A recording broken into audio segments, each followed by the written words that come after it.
Okay Telugu view పాయింట్కి తిరిగి స్వాగతం.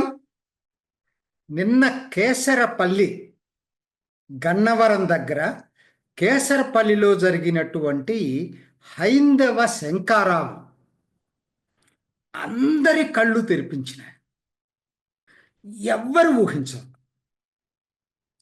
ఆంధ్రాలో లక్షలాది మంది జనం హిందూ సమావేశానికి రావటం ఇదే మొదటిసారి. అంటే ఈ పద్ధతుల్లో నిన్నటి దాకా హిందుత్వ రాజకీయాలకు ఆంధ్ర ఆమడ దూరం. నేటి నుంచి రాజకీయ పండితుల ఆలోచనలు, అంచనాలు మార్పు చేసుకోబోతున్నాయి. ఏం జరిగింది, ఎందుకు ఇలా జరిగింది? ఇది ఒక్కసారి రాజకీయాల్ని విశ్లేషించే వాళ్ళందరూ ఉలిక్కి పడేటట్టు చేసినటువంటి పరిణామం.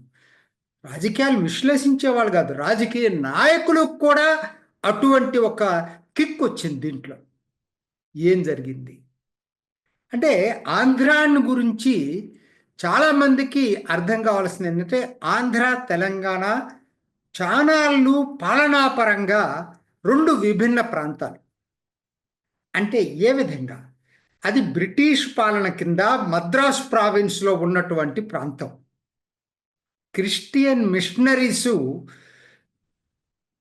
బ్రిటిషు ప్రోద్బలంతో సహకారంతో వేళ్ళూనుకున్నటువంటి ప్రాంతం తమిళనాడు, ఆంధ్ర.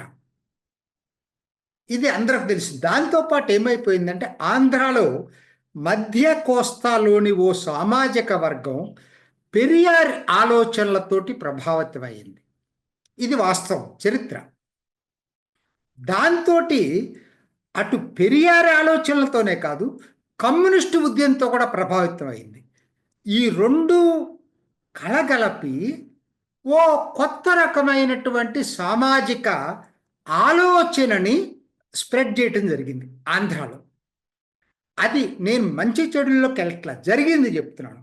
సో దానివల్ల ఏమైపోయిందంటే, కొన్ని దశాబ్దాల పాటు తమిళనాడు లాగానే ఆంధ్ర కూడా ఆ ద్రవిడ ఉద్యమ ప్రభావం పరోక్షంగా ఉంది. మక్కి కాకపోవచ్చు, కానీ ఇటీవల కాలంలో జరిగినటువంటి పరిణామాలు నేను సంక్షిప్తంగా చెప్తున్నా. ఇటీవల కాలంలో జరిగినటువంటి పరిణామాలు, ముఖ్యంగా అయోధ్య రామాలయ నిర్మాణం, హిందువుల్లో పెరిగిన చైతన్యం, ఎందుకు మాపై వివక్ష, మెజారిటీ ఉన్నటువంటి ప్రజలే దేశంలో వివక్షకు గురి కావటం అనేది ఓ పెద్ద ప్యారడీ. ఇది మొత్తం ప్రపంచంలో ఎక్కడ జరగదు. సో అది మా వైపు ఎందుకు ఇట్లా జరిగిందనేటువంటి ఆ చైతన్యం పెరిగి దేశవ్యాప్తంగా పెరగటం రెండో కారణం. మూడోది, ముఖ్యంగా గత 5 సంవత్సరాలు ఆంధ్రాలో జరిగిన పరిణామాలు, తిరుమల మీదే అన్యమత ప్రచారం, రాముడి విగ్రహం ధ్వంసం, అంతర్వేది రథం తగలబట్టం, ఇలా ఒకటి కాదు ఎన్నో దాడులు జరిగినాయి. మత మార్పిడులు యథేచ్ఛగా జరగటం గ్రామాల్లో, ఇవన్నీ కలగొలిపి ఏమనాలంటే దీన్ని ఒక నివురుగప్పిన నిప్పులాగా ఆవేదన, ఆక్రందన హిందువుల్లో ఉండిపోయింది. అది ఇవాళ కేసరపల్లిలో ఓ నిశ్శబ్ద విప్లవంగా బయటకు వచ్చింది. ఇది జరిగినటువంటిది. మరి దీనికి రాజకీయాలు ప్రభావం ఉండవా అంటే ఖచ్చితంగా ఉంటాయి.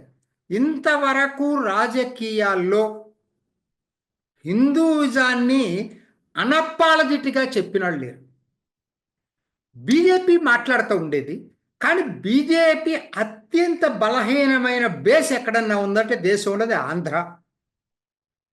అందుకే వాళ్ళు దీనిపై మాట్లాడిన వాళ్ళ గొంతుక పీల గొంతుక అయ్యింది తప్పితే అది ఒక పవర్ఫుల్ వాయిస్ లాగా బయటికి రాల.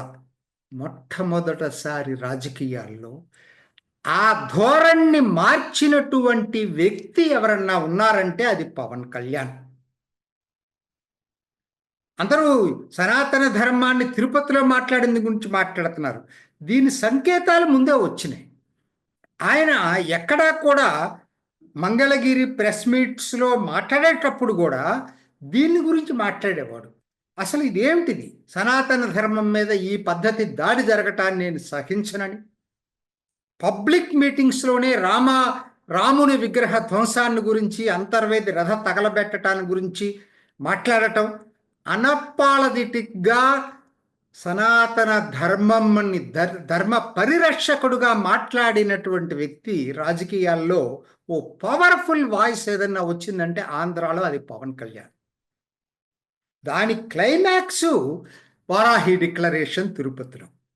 సో ఇవి అటు సామాజికంగా హిందువుల్లో వచ్చిన చైతన్యం, నివురుగప్పిన నిప్పులాగా ఉన్నటువంటి చైతన్యం, దానికి రాజకీయంగా పవన్ కళ్యాణ్ ఓ ముందుండి నడిపించటం, ఈ రెండు కలిపి టోటల్గా వాతావరణం మారిపోయింది ఇప్పుడు ఆంధ్రాలో. అసలు ఎవరైనా ఊహిస్తారా? 5 లక్షల నుంచి 8 లక్షల మంది దాకా వచ్చారని చెప్తున్నారు నిన్నటి సమావేశం. ఎవ్వరు దీనికేమి బిర్యానీ పాకెట్లు పంచలేదు, మందు బోయించలేదు. వాళ్ళంతట వాళ్ళు స్వచ్ఛందంగా శ్రీకాకుళం నుంచి తిరుపతి, చిత్తూరు వరకు కూడా అందరూ పనిగట్టుకొని మనం అటెండ్ కావాలనేటువంటి దీంట్లో అటెండ్ అయినటువంటి సమావేశం ఇది. అంటే ఎంత లోపల నివురుగప్పిన ఇదిలాగా ఉన్నది, ఆవేశం ఉందనేది దీన్ని బట్టి మీకు అర్థమవుతా ఉంది. ఇది ఎవరు ఇది లేదు కదా, అసలు ఎవరు ఊహించలే అసలు. ఇంకొకటి, ఇది అంతా ఎక్కువ భాగం ఆంధ్రప్రదేశ్ వాళ్ళే. తెలంగాణలో చాలామందికి తెలియని కూడా తెలియదు అసలు ఇది జరుగుతుందని కూడా. అందరూ బీజేపీకి రాజకీయంగా బేస్ ఉన్నటువంటిది తెలంగాణ, కానీ తెలంగాణ ఇట్స్ రాలా. ఇక్కడ వస్తే ఏదో కొద్దిమంది వచ్చి ఉంటారేమో, కానీ ప్రధానంగా శ్రీకాకుళం నుంచి చిత్తూరు దాకా ఆంధ్రాలోనే జరిగినటువంటి పరిణామం ఇది. ఇది అమోఘమైనటువంటి, నా దృష్టిలో సామూహిక తిరుగుబాటు అని చెప్పొచ్చు. ఒకనాడు తమిళనాడులో ఆలయాలు ప్రభుత్వాధీనం నుంచి విముక్తి కావాలని జగ్గి వాసుదేవ్ ఉద్యమం చేశాడు.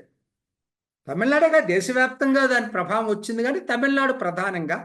కానీ అక్కడ ఉన్నటువంటి ద్రవిడ ఎకోసిస్టమ్ ఆయన మీద దాడి చేసింది చివరికి. కానీ ఆంధ్ర అలా కాదు. ఇవాళ ఆ ఎకోసిస్టమ్ లేదు. ఆ ఎకోసిస్టమ్ని వేరే విధంగా జగన్ తీసుకొచ్చినా కూడా ఇవాళ ఉన్న ప్రభుత్వం వ్యతిరేకంగా వెళ్ళే అవకాశాలే లేవు. కాకపోతే ముందు ఎవరు తీసుకొస్తారు దీన్ని, ఎవరు ముందు దీనికి పిల్లి మెడలో గంట కడతారనేది చూడాలి. ఎందుకనంటే ఇప్పటికే అయోధ్య రామాలయ నిర్మాణం రోల్ మోడల్. ప్రభుత్వ జోక్యం లేదు, స్వతంత్ర ట్రస్ట్. అది ట్రస్టుని ఏర్పాటు చేయటం వరకే ప్రభుత్వ పాత్ర.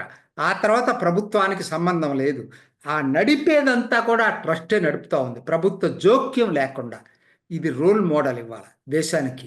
మరి తిరుమల తిరుపతి, మాతా వైష్ణవదేవి ఎన్నో ఉన్నాయి. ఇలా చెప్పుకుంటూ పోతే ఏం జరగబోతుంది ముందు జరగటానికి కావలసినటువంటి ఆ చైతన్యం, జాగరూకత, ఆ శంఖారావాన్ని పూరించింది ఇప్పుడు ఆంధ్ర. చూద్దాం ఎలా మారతాయనేది. అటు సాంస్కృతికంగా, సామాజికంగా, ఇటు రాజకీయంగా కూడా ఈ కేసరపల్లి సమావేశం కీలక సమావేశం. రాజకీయాల్ని కూడా మలుపు తిప్పబోయే సమావేశం కేసరపల్లి. ఒక్క ఆంధ్రాలోనే కాదు, దక్షిణ భారత రాజకీయాల్లోనే అత్యంత కీలకమైనటువంటిది నిన్న జరిగిన కేసరపల్లి సమావేశం అని అనుకోవాలి. ఇది ఈనాటి ఓకే తెలుగు వ్యూ పాయింట్. మరొక ఎపిసోడ్లో మళ్ళీ కలుసుకుందాం. నమస్తే. చూసారు కదండి, మరి ఈ వీడియో కనుక మీకు నచ్చినట్లయితే ఒక లైక్ కొట్టేసి మీ అభిప్రాయాన్ని కూడా కామెంట్ బాక్స్లో తెలియజేస్తూ ఇలాంటి ఇంట్రెస్టింగ్ అప్డేట్స్ కోసం మా ఛానల్ని సబ్స్క్రైబ్ చేసుకోండి.